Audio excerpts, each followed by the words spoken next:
Let me ask you another question. I mean, you mentioned empowerment of women. What exactly it means, and how do you train professionals, and what happened after we train selected Darfurian women? What happened exactly? How do we do it?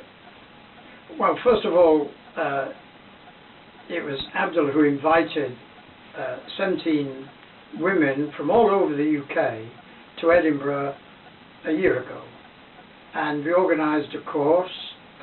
We used bed and breakfast for staying overnight, and a hotel. We got a conference room, and Dr. Alec Gaines gave an opening address, and we soon found that they were very, very much aware of the problems, not just of Darfur, but particularly women in Darfur, and were keen to do something about it. And although I also contributed, the main part of the course, the 3-day course, was quite intensive under Dr. Adam, and he went through all these aspects of civil society, not only the problems in discussion with them, they highlighted, and he used the clipboard and he used his visual aids. He made a whole list of problems. They knew all about the problems, but how do we get women empowered? That was the key.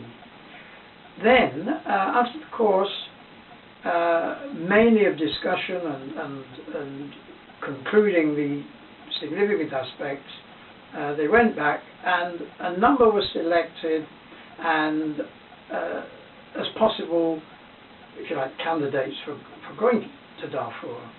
So we collected money to do that, and for example, in January there were 2 women in Darfur, in the Chad region, and they stayed for a month and gave us an excellent report, and also reflected or evaluated what they've been doing and made suggestions for the future.